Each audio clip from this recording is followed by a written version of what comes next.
Caitlin Clark, they scored a layup, and then she pulls up from logo, from where the 22 is, basically. She fills up every arena. Most of the internet, though, clipped out Angel Reese pushing the Fever girl in the back. Pat McAfee didn't hold back, not for a second. She was like the villain. Here's a clip that everybody was fake upset about.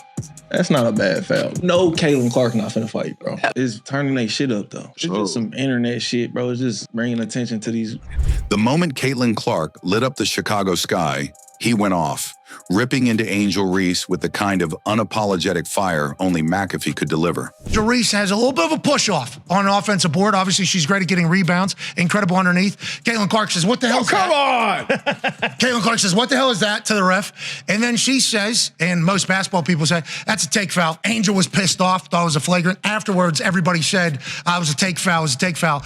While the internet scrambled to twist the story, McAfee cut through the noise, exposing the full play, the fake outrage, and the narrative gymnastics trying to paint Clark as the villain. This is the generational, multi-generational player. Caitlin Clark is phenomenal. She is somebody like we have never seen before. You guys are lucky you have Caitlin Clark. You are lucky you have the Indiana Fever. But the scoreboard didn't lie. Caitlin Clark had just dropped a vicious triple-double, silenced a packed arena, and made history again. And Angel Reese, she got exposed. She is already top 3 in triple doubles in the history of the WNBA too. Get the stats about her and her 20 points and 10 assist games and the triple doubles and all that. What followed wasn't just a game recap, it was a reckoning. Caitlin Clark didn't just win, she dismantled. From the opening whistle, it was clear Chicago had no answers. Watching Caitlin Clark play, electrifying. Yes. Absolutely. She will pull. She will pull that shit up. She will shake, sidestep, step back, not scared. And then she'll do like a no-look pass, full court passes. She started by slicing through defenders with pinpoint passes, then pulled up from the logo like it was a free throw. The Chicago sky looked stunned, and Angel Reese, who came in with a chip on her shoulder, was left chasing shadows. Angel overreact. Yeah, probably it was a hard foul. It is what it is. They squashed it after the game and you moved on. But yeah, all the think pieces and everything after the first game. So where was this type of reaction last year when Angel Reese got chokeslammed by Alyssa Thomas of the Connecticut Sun? Y'all remember that? She got fouled so hard, they kicked Aaliyah Thomas out the game with a flagrant 2 foul. What did Angel Reese do? Nothing. She didn't get up and try to swing on her. You know why? The reaction was different because of who did it. And there is a lot of history there with Caitlin Clark and Angel Reese. By the final buzzer, Clark had racked up a monstrous triple-double, over 20 points, 10 assists, and 10 rebounds, making it look effortless. And this wasn't just a personal stat night. This was a 30-point statement win that sent shockwaves across the league. Caitlin Clark, 41 games played. It was very obvious whenever she was in college that she was different. Gets drafted to the Fever, and what she has done for this city and for this team is unbelievable. Angel Reese tried to lean into her usual role, the physical enforcer, the one who sets the tone, but Clark made her look pedestrian.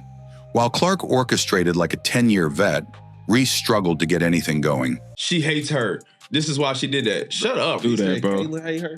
He said, like, she hates her. No, they don't hate each other. That's a basketball play. The media is doing that so much, it's really going to make Angel be on that when she see her, bro. But it's turning they shit up, though. She committed a take foul that sparked a fiery moment, but even that couldn't stop Clark's momentum. The crowd, electrified, the cameras, all on number 22. This was the night Caitlin Clark officially leveled up from rookie sensation to certified WNBA superstar. She's great for the sport. She's great for the game. There's a lot of adult males who are fans and going to it, but you got a lot of little girls that are coming out watching their hero play, and she's selling out every arena. It's great for the sport. Yeah, she's the most popular women's athlete on the planet. Her style of play, coming shooting the deep threes, the passes that she has, like she's probably the best college scorer, men's or women's, when it comes to wire to wire as far as her career goes. Every time she touched the ball, the arena buzzed. Every time she shot, it felt like a movie. And for Angel Reese, it was the worst-case scenario, being the co-star in a game that became Clark's highlight reel. And then came the moment that flipped the internet on its head, a hard foul, a push, and a narrative twisted in real time. Let's talk about Caitlin Clark's hard foul. Angel Reese gets the ball. Caitlin Clark goes over, does a hard foul, commits a hard foul on Angel Reese. Angel Reese got the ball, and Caitlin Clark, doing what any elite competitor would do to stop an easy transition bucket, fouled her. It was firm, physical, and completely within the rules of the game. This is another year and another case of WNBA referees not making the right calls when it comes to Caitlin Clark. If the referees do not get this whole situation together with this Caitlin Clark thing, fans is finna stop watching this sport. But what happened next had nothing to do with basketball and everything to do with selective outrage. The clip went viral, but only half of it. And it's bad because everybody is using this for their own narrative. Like, you got a lot of fans that are definitely racist that use Caitlin Clark to hide the fact that they're racist. Viewers were shown Caitlin fouling Angel. What they didn't see? Just seconds earlier, Angel Reese had shoved a Fever player in the back. That part magically disappeared, and that's exactly when Pat McAfee stepped in. McAfee, never one to mince words, came out swinging. This is the generational, multi-generational player. Caitlin Clark voted on by general managers, the best point guard, the best shooting guard, and the singular player they would start the franchise with. He torched the media's spin job, calling out the dishonesty in real time. They clipped it out, he said. They didn't show Angel Reese pushing the Fever girl. They just showed Caitlin's foul and made it look like she was the villain. In one rant, McAfee did what so many refused to do. He told the truth. He exposed the agenda behind the viral outrage, the double standards and the performative fury aimed at Clark for doing exactly what any great player would do.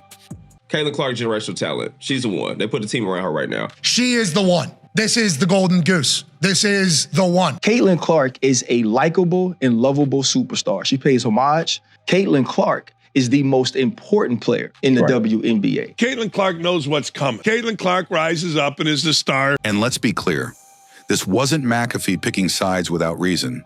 This was a response to a growing trend.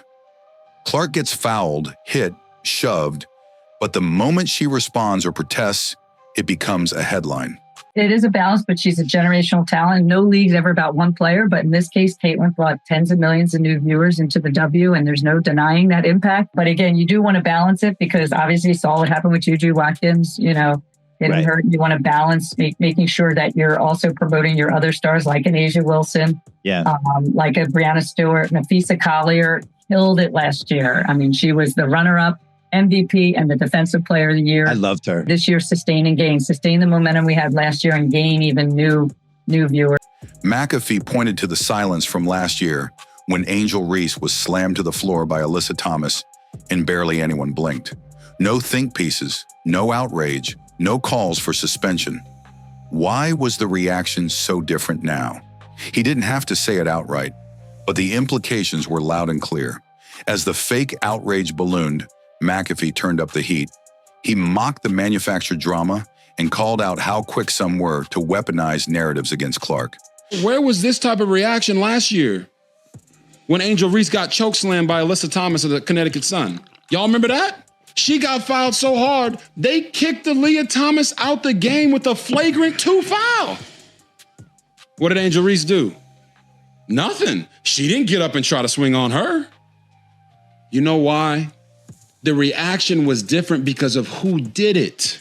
And there is a lot of history there with Caitlin Clark and Angel Reese.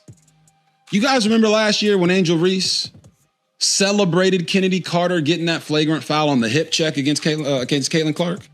You remember that? On the sideline, just, yeah, baby, get her, you get her. Who celebrates like that for a flagrant foul on another player if they don't dislike that player? Okay, you want some more evidence? Here's some more evidence. Remember last year when they were talking about who gets the credit for the expansion and the eyeballs and the popularity boost of women's basketball, not just the WNBA, but women's basketball in general, because of the spike in the women's NCAA tournament and WNBA viewership? A lot of people were attributing that to Caitlin Clark, and rightfully so. This is what Angel Reese had to say, and I quote, "People are talking about women's basketball. You never would think they'd be talking about women's basketball. People are pulling up to the games. We got celebrities coming to the games, sold out arenas just because of one single game. Just looking at that, I'll take that role. I'll take the bad guy role, and I'll continue to take that on to be that for my teammates. I know I'll go down in history. I'll look back in 20 years and be like, the reason we're watching women's basketball is not just because of one person. It's because of me too. I want y'all to realize that. Now, I heard a lot of people say that I or others have made Angel Reese the villain. Did you not just hear herself call herself the bad guy? She called herself the villain. I'm not making her the villain. She's making herself the villain. They're trying to flip the script, he said. But Caitlin Clark just dropped a triple-double and made history. You can't hide that behind outrage. He wasn't wrong. While some were busy dissecting body language and foul intensity, Clark was filling arenas and rewriting the record books. And the impact was undeniable. That very game drew 2.5 million viewers, peaking at 3.1 million, making it the most watched WNBA game in ESPN history. This is not only the best point guard in the league, this is an MVP candidate, and this is a contender for the best player in the world. It is a mad situation just all around when it comes to Caitlin Clark, because it's very clear that she is way stronger. Caitlin has always been an underrated athlete. She's the fastest player in the league to me with the ball in her hands, and she was the best guard finishing around the rim last year. McAfee knew what that meant. This wasn't just a good rookie having a good night. This was a superstar reshaping the league in real time. And all the media noise? That was just the resistance to change. Caitlin Clark wasn't just elevating her team. She was shaking the entire structure of the WNBA, and McAfee made sure people understood it. But he didn't stop with just defending Clark. He turned the focus on Angel Reese too, respectfully but directly. He acknowledged that Reese plays a big role in women's basketball's popularity, but he didn't let her off the hook. He pointed out her overreaction, her history of playing the victim when things don't go her way, and the selective memory of her past comments, like when she celebrated Kennedy Carter's flagrant foul against Clark, or when she publicly embraced the bad guy label. People are going to make it into something bigger than it needs to be. They're going to make this rivalry come back, this manufactured rivalry. Caitlin Clark versus Angel Reese is not a rivalry. This is absolutely a rivalry. These are people with contempt for each other. McAfee made it clear, this isn't about who's louder on social media. It's about who's delivering between the lines. And Caitlin Clark, she's doing it every single night. In one of his most cutting remarks, he said what so many fans had been thinking, but no one had the guts to say, if you're still doubting Caitlin Clark, you're either not paying attention or you've got an agenda. It wasn't just a roast, it was a reality check. Caitlin Clark out of the WNBA and her team, it's not the same. She's packing now larger arenas. She's taking and making shots nobody's ever done in the history of the sport. She is Steph Curry. Pat McAfee used his platform not to stir controversy, but to cut through it. And in doing so, he reminded everyone that basketball doesn't lie. The numbers don't lie. The fans don't lie. The arena's packed to capacity, the record-breaking ratings. That's not a fluke. That's Caitlin Clark. And no amount of spin can rewrite that. What Caitlin Clark is doing to the WNBA goes far beyond box scores. Angel Reese is not one of the best players in the WNBA. I think we can all be honest with that. But Caitlin Clark is one of the best players in the WNBA. In just over 40 games, she's already tied legends like Candace Parker in triple doubles, an unheard of feat for a rookie. But it's not just about stats.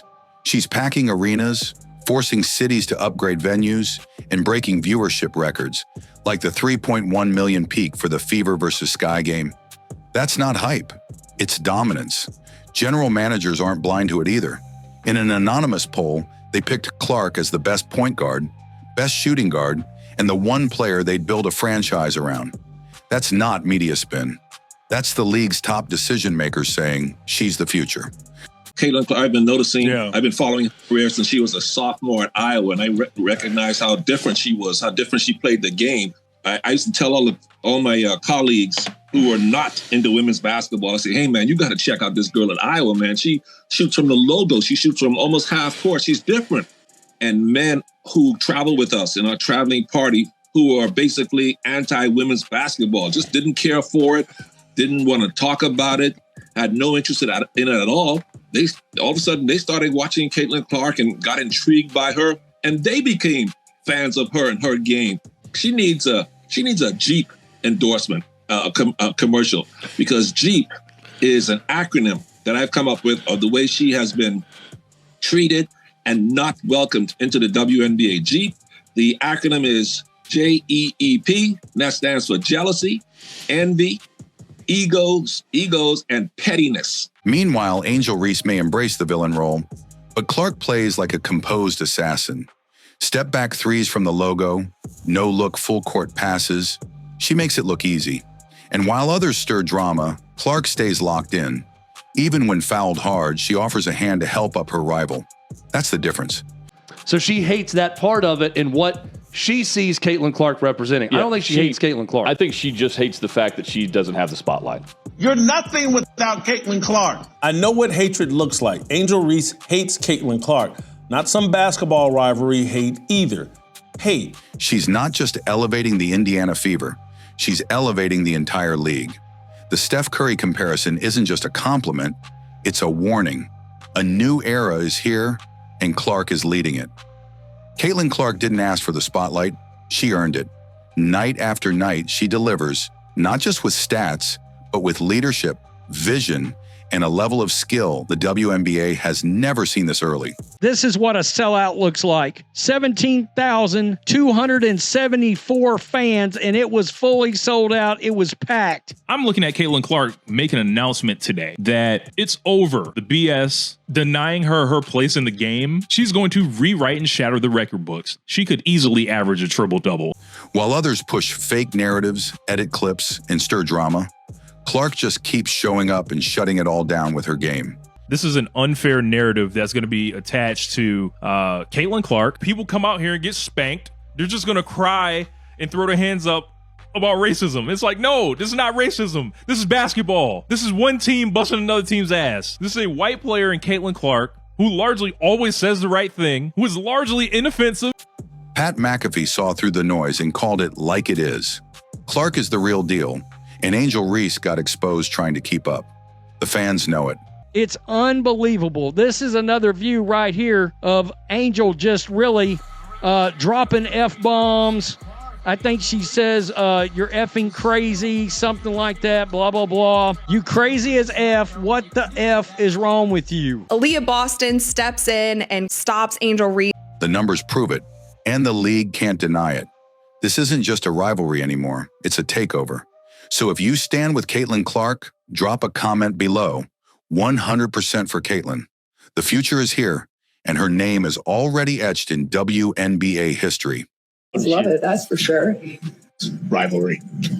Yeah, I mean, you guys love it, that's for sure. But I told Michael this yesterday. I was like, rivalry is great for sport. Like, I understand that. I grew up loving rivalries. Like, I grew up in Iowa State. That's like a pro matchup in the state of Iowa. Like, I understand that. Or whether it was my high school team, like, I still hate a rival high school, Valley High School. Sorry, I'm sure there's a lot of people from Valley High School that love me and support me now. I appreciate that, and I appreciate you guys, but I wasn't your biggest fan. I didn't like the Tigers growing up. So my parents, my grandfather was the football coach growing up, and Valley was our biggest rival. It was the biggest class in Iowa. And I was taught to, growing up, if we were driving by the high school, to hold my breath because I couldn't breathe that air. Like, I know it's kind of funny, but like, rivalry is always a big thing. So I think it's more than anything, like, as a player, you approach the game the same every single time, or you should. That's how you should approach every single game. You prepare the same way. You come ready to play, whether it's the team that's last in the league or the team that's first in the league. It doesn't matter.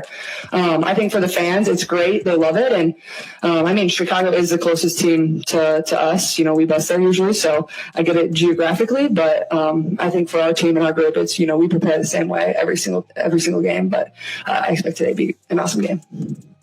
Where was this type of reaction last year when Angel Reese got chokeslammed by Alyssa Thomas of the Connecticut Sun? Y'all remember that? She got fouled so hard, they kicked Aaliyah Thomas out the game with a flagrant 2 foul. What did Angel Reese do? Nothing. She didn't get up and try to swing on her. You know why? The reaction was different because of who did it. And there is a lot of history there with Caitlin Clark and Angel Reese. You guys remember last year when Angel Reese celebrated Kennedy Carter getting that flagrant foul on the hip check against Caitlin Clark? You remember that? On the sideline, just, yeah, baby, get her, you get her. Who celebrates like that for a flagrant foul on another player if they don't dislike that player? Okay, you want some more evidence? Here's some more evidence. Remember last year when they were talking about who gets the credit for the expansion and the eyeballs and the popularity boost of women's basketball? Not just the WNBA, but women's basketball in general, because of the spike in the women's NCAA tournament and in WNBA viewership. A lot of people were attributing that to Caitlin Clark, and rightfully so. This is what Angel Reese had to say, and I quote, "People are talking about women's basketball. You never would think they'd be talking about women's basketball. People are pulling up to the games. We got celebrities coming to the games, sold out arenas just because of one single game. Just looking at that, I'll take that role. I'll take the bad guy role, and I'll continue to take that on to be that for my teammates. I know I'll go down in history. I'll look back in 20 years and be like, the reason we're watching women's basketball is not just because of one person. It's because of me too. I want y'all to realize that." Now, I heard a lot of people say that I or others have made Angel Reese the villain. Did you not just hear herself call herself the bad guy? She called herself the villain. I'm not making her the villain. She's making herself the villain.